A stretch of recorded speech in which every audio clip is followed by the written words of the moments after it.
자, 안녕하십니까. 오늘은 임플란트와 축농증 관계에 대한 얘기를 좀 해드릴까 합니다. 우리가 이제는 임플란트가 너무 많아졌지요.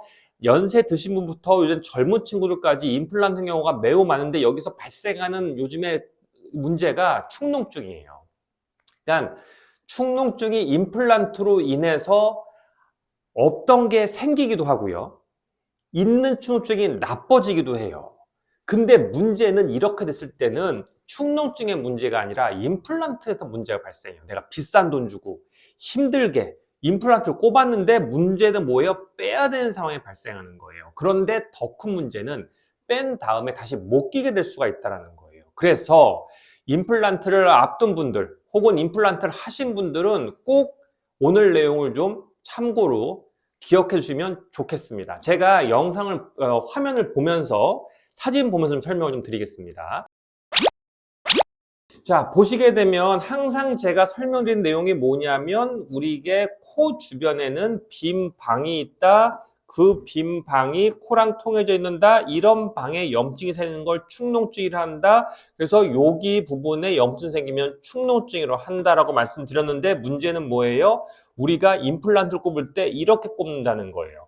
그래서 다른 분 거 우리가 임플란트 꼽아 놓은 걸 CT를 찍은 게 있는데 그걸 보여드리면 어떤 식이냐면 이렇게 돼버려요. 이런 식으로. 자, 문제는 뭐예요? 잇몸의 뼈가 두꺼우신 분들은 괜찮아요. 두꺼운 분은 괜찮은데 얇은 분들이 있어요. 어떤 분이 그래요? 이렇게 축농증이 좀 있는 분들은 밑에 잇몸이 좀 얇아져요. 그러면은 치과에서 필연적으로 어떤 일을 하냐면 잇몸뼈 이식을 해요. 그 잇몸뼈 이식을 어디다가 하게 되었어요? 이 잇몸의 바깥쪽이 아니라 잇몸의 안쪽, 즉 이 상악동, 이 빈 공간에다가 잇몸뼈 이식을 넣어서 하는 거예요. 그러면 여기가 깨끗해야 되겠어요? 더러워야 되겠어요? 깨끗해야 돼요.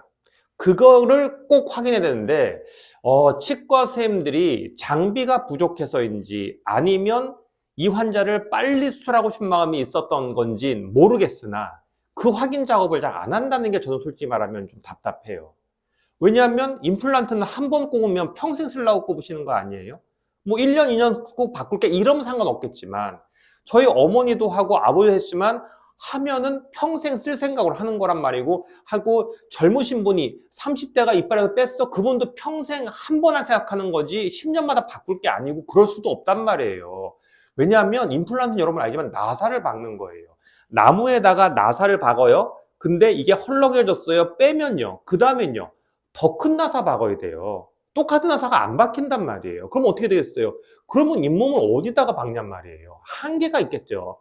물론 치과 선생님이 실력이 너무 좋아서 막 꼽을 수 있으면 모르겠는데 제 개인적인 상식으로는 꼽을 수 있는 위치가 개수가 정해져 있을 거란 말이에요. 그러니까 한 번에 성공을 해야 되고 그러려면 뭘 해야 돼요? 본인이 적어도 그 꼽는 위치에 축농증이 있나 없나는 확인을 하셔야 돼요. 자, 확인을 해서 문제가 없을 때 꼽아도 생길 수가 있어요. 축농증이. 왜냐하면 우리 몸은 그래요. 코에다가 저도 상형술 하지만 코에다가 실리콘 넣어요. 가슴에 실리콘 넣어요. 이거 염증 안 생겨요. 제일 그래도 걱정하는 항상 염증이란 말이에요. 우리 몸에 뭐 여기 철심을 뭐 뿌려서 박든 뭐 하든 제일 걱정은 염증 생기는 거예요. 빈도는 많지 않지만 그게 나한테 오면 안 되잖아요. 그러니까 우리가 축농증이 없어도 생기는데 있으면 확 높아져요. 그러니까 적어도 여러분이 임플란트를 하게 될 때는 꼭 이런 CT 간단합니다. 요즘에 동네 이비인후과 가면 웬만한 데 다 가지고 있어요. 가서 한번 찍어보고 하는 게 좋겠는데 이제 그 다음 문제입니다. 임플란트를 넣었는데 그 전에 축농증이 있었던 없었던 축농증이 생겼대. 그럼 어떻게 하느냐? 자, 단계를 알려드릴게요. 자, 첫 번째 약을 먹습니다. 무조건. 코에 실리콘, 가슴에 실리콘, 염증 생기면 무조건 첫 번째는 항상 이제 약 먹는 겁니다. 통상적으로 한 2주 정도 먹으면 반응이 나타납니다. 좋아. 그럼 뭐 한 달이건 한 달 반이 먹고 끊으면 됩니다. 이런 경우가 높진 않습니다. 솔직히 말하면. 약으로 좋아지는 사람은 반이 채 되지 않고 3분의 1도 솔직히 채 되지 않습니다. 그럼 뭐야? 그 다음에는 약으로 안 되면 그 다음에는 해결해야 되는데 뭘 해결하냐면 고름이 있을 때 축농증 수는 기본이 그거예요. 원래 구멍이 막혀서 생긴 게 축농증, 원래 구멍을 뚫어주는 거예요. 그래서 우리가 이런 식으로 이렇게 염증이 이렇게 있으면 여기다가 구멍을 뚫어요. 이건 임플란트 안 한 분이에요. 여기다 구멍 뚫어서 여기 고름을 이렇게 빼는 수술을 합니다. 이게 충후증 수술의 기본인데, 자, 우선은 약 써서 안 되면 수술한다예요. 이거 꼭 하셔야 돼요. 왜냐하면 그렇지 않으면 임플란트를 빼야 될 거고 다음에 넣기 힘들 거니까. 자, 수술합니다. 그러고 약을 드셔야 돼요. 왜냐하면 염증이 남아 있을 거기 때문에. 구멍을 뚫어서 여기에 있는 이런 구멍, 이렇게 보이는 이런 염증을 빼내더라도 다시 생길 수 있으니까 이걸 빼고 나도 또 약을 먹습니다. 보통 한 달 정도. 먹은 다음에 경과를 보는 거예요. 뭐를 보는 거예요? 요 구멍 넣은 데 있죠? 이 구멍으로 고름이 나오는 걸 봐요. 코를 통해서 보는 거예요. 우리 고름이 남아있는가?